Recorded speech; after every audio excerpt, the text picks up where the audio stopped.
नमस्कार। आकाशवाणी से विश्व दर्पण के साथ मैं सिद्धार्थ सिंह।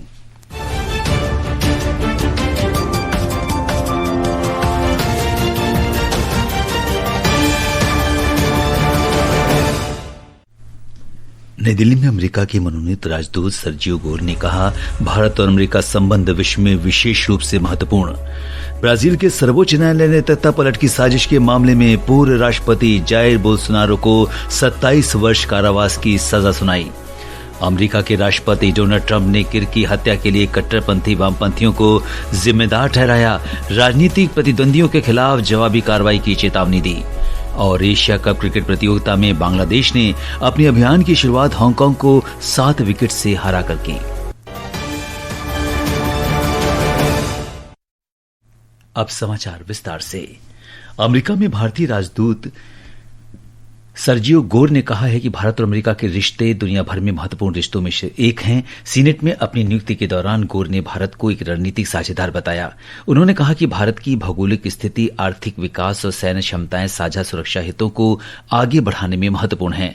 श्री गोर ने कहा कि वे भारत के साथ रक्षा और सुरक्षा सहयोग को गहरा करने को प्राथमिकता देंगे। Under President Donald Trump's strong leadership, I'm committed to advancing America's interest in this important partnership. India's geographic position, economic growth, and military capabilities make it a cornerstone of regional stability and a critical part of promoting prosperity and advancing the security interests that our nations share. India is one of the most important relationships our nation has in the world. If confirmed as ambassador, I will work to deliver on the president's agenda and advance U.S. interests by increasing our defense cooperation, ensuring fair and beneficial trade, deepening energy security, and furthering technology.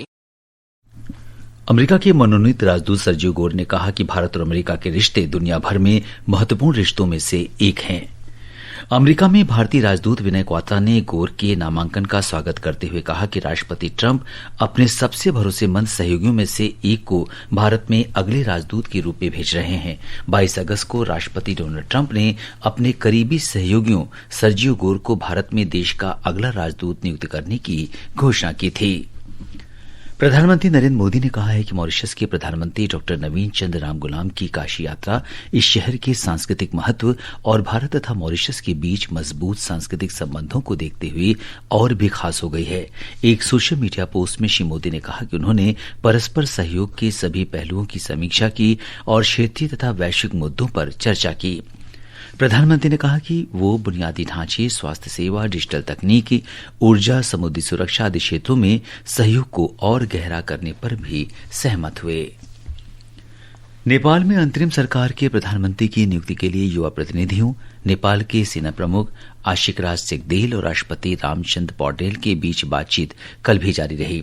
कल रात राष्ट्रपति रामचंद्र पौडेल और नेपाल में प्रतिनिधि सभा के अध्यक्ष देवराज खिमरे ने भी मुलाकात की और मौजूदा स्थिति में संवैधानिक दायरे में समाधान खोजने पर बल दिया।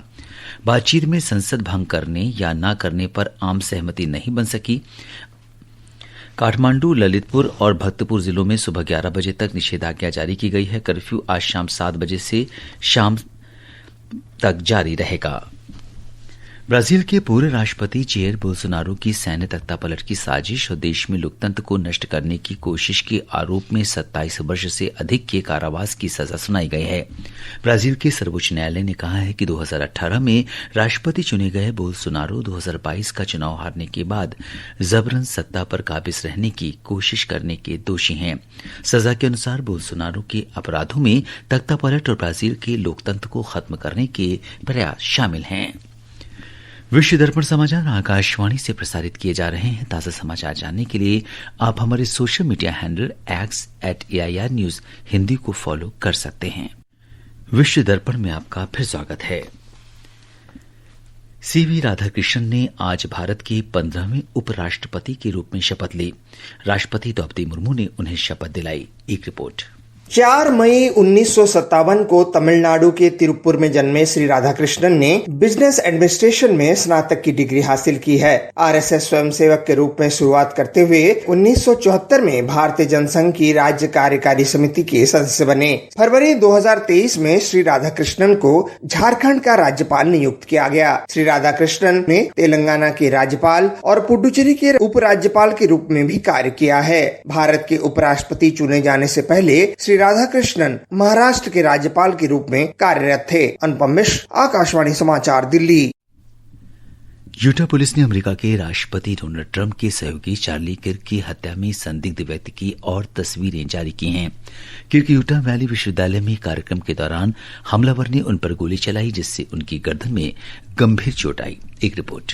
गोलीबारी के एक दिन से भी ज्यादा का समय होने के बाद भी हमलावर फरार हैं। FBI ने हमले के लिए जिम्मेदार व्यक्ति या पकड़ने में मदद करने वाले को 1 लाख रुपए का इनाम देने की घोषणा की है। किर्क के हत्यारों की तलाश को लेकर शुरुआत में भ्रम की स्थिति थी। FBI निदेशक काश पटेल ने पोस्ट किया कि हमलावर को हिरासत में ले लिया गया है, लेकिन 1 घंटे बाद उन्होंने अपनी बात वापस ले ली। अमेरिका के राष्ट्रपति ने किर्क की हत्या के लिए कट्टरपंथी वामपंथी लोगों को दोषी ठहराया और राजनीतिक प्रतिद्वंदियों के खिलाफ दंडात्मक कार्रवाई की धमकी दी। Charlie was the best of America, and the monster who attacked him was attacking our whole country. An assassin tried to silence him with a bullet, but he failed because together we will ensure that his voice, his message, and his legacy will live on for countless generations to come. Today, because of this heinous act, Charlie's voice has become bigger and grander. उन्होंने अपने समर्थकों से अहिंसक बने रहने का आह्वान भी किया है। विश्व दर्पण के लिए शक्ति सिंह। श्रीलंका के पूर्व राष्ट्रपति महिंदा राजपक्षे ने कोलंबो 7 क्षेत्र में स्थित अपने सरकारी आवास को खाली कर दिया है। पूर्व राष्ट्रपतियों को आजीवन आवास और भत्ते देने वाले कानून की निरस्तगी के बाद श्री राजपक्षे ने बृहस्पतिवार को दोपहर में आवास छोड़ दिया। बुधवार को श्रीलंका की संसद में राष्ट्रपति अधिकार निरसन अधिनियम के पारित होने के बाद ये बदला हुआ है। ये कानून पूर्व राष्ट्रपतियों और उनके जीवन साथी को पहले दिए जाने वाले आवास भत्ते और अन्य लाभों को समाप्त करता है। श्रीलंका पोदुजना पेरामुना के प्रवक्ता ने कहा कि श्री राजपक्षे हम्बनटोटा स्थित अपने निजी आवास कार्लटन हाउस में जाएंगे। विशेषज्ञों के अनुसार पूर्व नेताओं मैत्रीपाला सिरिसेना और चंद्रिका भंडारनायके कुमारतुंगा को भी राजकीय आवास छोड़ना होगा। इजराइल और यूक्रेन ने कल यहूदी नववर्ष रोश हशनशाह के लिए ओमान जाने वाले हजारों तीर्थयात्रियों की सुरक्षा के लिए एक संयुक्त सुरक्षा अभियान की घोषणा की। इजराइल के राष्ट्रीय सुरक्षा मंत्री एमके इतामार बेन ग्वीर ने कल यूक्रेन के राजदूत येवगेन कोर्निचुक, इजरायली सुरक्षा अधिकारियों और दोनों देशों के पुलिस अधिकारियों, चिकित्सा सहायकों और स्वयंसेवकों की तैनाती वाली एक व्यापक योजना तैयार की। इस दल में यूक्रेन के मुख्य रब्बी मोशे रूबेन असमान के साथ एक समर्पित चिकित्सा और सुरक्षा नेटवर्क भी शामिल हैं, जिनकी टीमें तीर्थयात्रियों की सुरक्षा सुनिश्चित करने के लिए सीमा चौकियों और जमीनी स्तर पर काम करेंगी। मध्य यूक्रेन का एक शहर ओमान ब्रिस्ल्यू हसीदिक आंदोलन के संस्थापक रब्बी नाचमन का समाधि स्थल है। अब खेल जगत की खबरों के साथ हैं मुकेश कुमार बल। खेल खबरों में सबसे पहले बात क्रिकेट की। एशिया कप क्रिकेट में बांग्लादेश ने कल हांगकांग को 7 विकेट से हरा दिया। जीत के लिए 144 रन के जवाब में बांग्लादेश ने 14 गेंद शेष रहते मुकाबला आसानी से जीत लिया। लिटन दास को प्लेयर ऑफ द मैच चुना गया। प्रतियोगिता में आज पाकिस्तान और ओमान आमने सामने होंगे। दुबई अंतर्राष्ट्रीय क्रिकेट स्टेडियम में ये मैच भारतीय समय के अनुसार रात 8 बजे से खेला जाएगा। और अगर बात करें टेनिस की, तो टेनिस में सुमित नागल आज बील के स्विस टेनिस एरिना में डेविस कप विश्व ग्रुप के मुकाबले में स्विट्जरलैंड के खिलाफ भारतीय चुनौती की अगुवाई करेंगे। एन श्रीराम बालाजी और ऋत्विक चौधरी बोलीपल्ली डबल्स मुकाबले में भारत की चुनौती पेश करेंगे। बैडमिंटन में भारत के लक्ष्य सेन और Ayush Shetty Hong Kong open badminton tournament के पुरुष सिंगल्स के क्वार्टर फाइनल में पहुंच गए हैं। क्वार्टर फाइनल में आज लक्ष्य सेन और आयुष शेट्टी आमने सामने होंगे। अंत में मुख्य समाचार एक बार फिर।